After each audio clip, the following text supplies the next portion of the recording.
always say when I'm being introduced with a flowery speech that it reminded me when I lived in Wheaton in the 20s, and there was a young lady engaged to be married, and she was a very practical miss, and she told her beloved that she would marry him when he had $5,000, which was a lot of money in those days. That would probably equal $5 million today.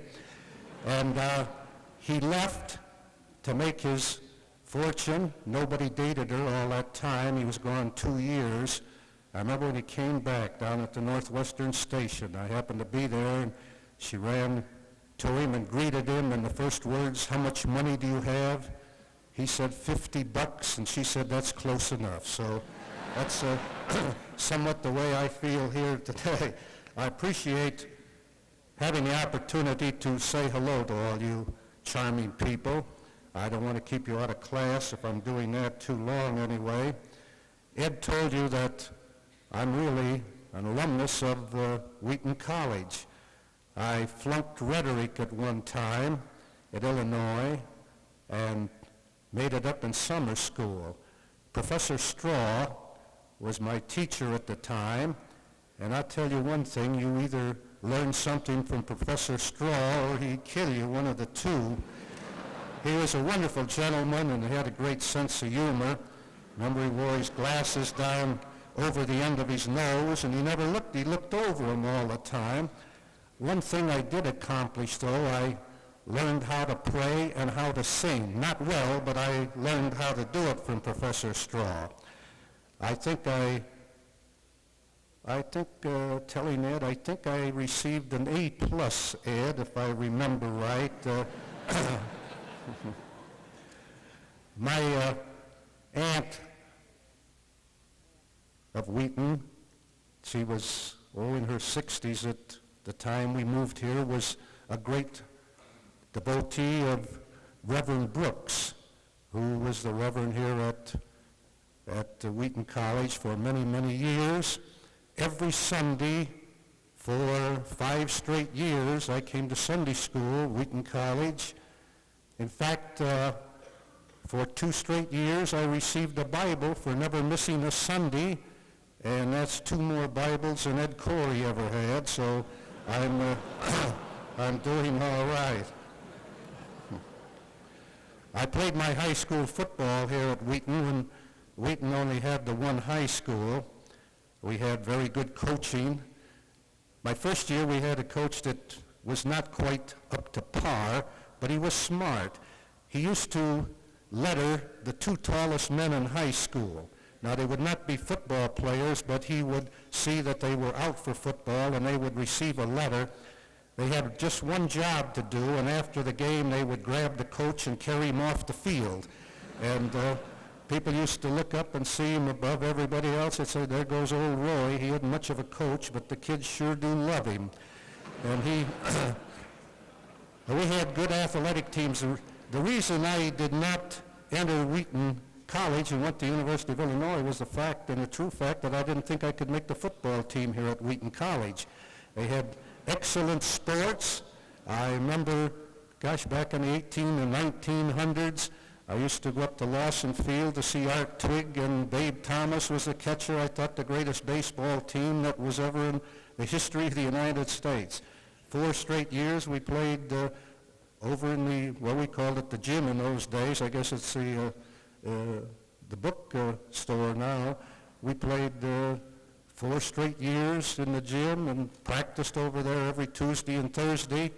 And Wheaton College was really part of our community. I just want to congratulate the people in the college for what you have done for this town.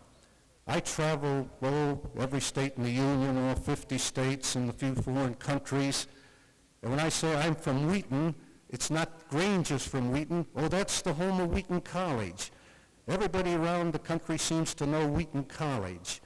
The city owes you a great debt of gratitude. My father was chief of police of Wheaton for 15 years when President Blanchard was president. They were very close, and they both wanted the same thing for this town. And I have been away for a long time. It seems to me that they have it. It's a beautiful, up-to-date, clean place. And that's more than I can say about most of the communities in the United States. I adored most of your coaches here. Vic Gustafson, of course, played halfback with me for 3 years at Wheaton High School. Fred Walker and Harvey Krauser when he was here. And of course, my old dishwashing pal back here, Ed Corey. Ed and I washed dishes in the same restaurant in the 1920s downtown for Bill Roden's restaurant. I got a little more of the grease off of it, though, I guess, than Ed did. Anyway, he was fairly close to me. I played in a lot of football games. I think I'd just like to tell you about one of them and see if you can guess who it was against. I remember when we came in and took our uniform off, our legs were all full of teeth marks. Every time you would get in a pile-up out there, some guy would sink his teeth into your leg, and it was very uncomfortable at the time, believe me. And I remember our coach's classic remark after they doused us up with a little iodine. Said, boys, the next time we play those fellas, he said, it'll be on a Friday. I'll bet you on that.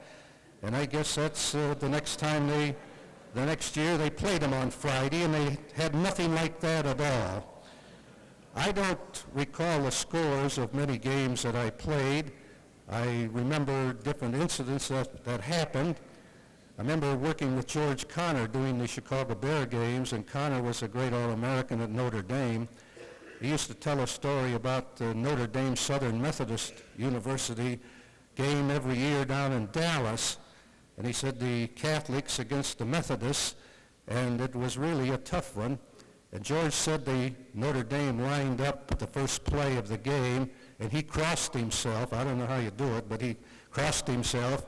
And he said the referee blew the whistle and penalized Notre Dame 15 yards for illegal use of hands and arms. And that, I had the great opportunity, though, to play under some very fine coaches and saw some great coaches here at the college. I think, though, the greatest football player I ever saw, and I'm often asked that question, was a player that I had the opportunity to play with for 4 years with the Chicago Bears. His name was Bronco Nagurski. I used to say Nagurski ran his own interference, and he did. He just wanted to get out of the way so he could power himself over. He weighed about 250 at the time, and he was 6'3" or 4, and he loved contact. He'd go in a hotel, and he would shake the pillars and rock the whole building at times, and never injured.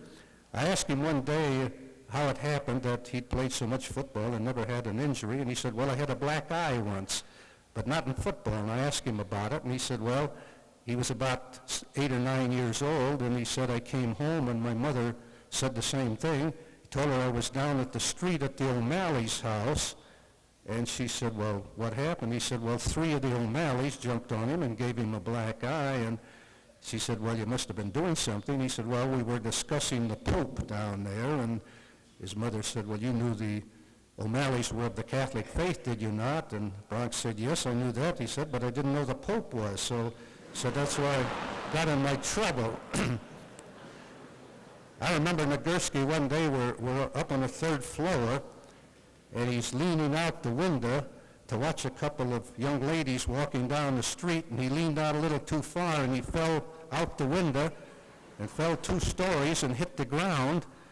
And there's a policeman on the corner. He come running over, and they got him on his feet, and remember, they brushed him off, and the policeman said, what happened? And Nagurski said, darned if I know. He said, I just got here myself, you know. He said, I don't know anything about it.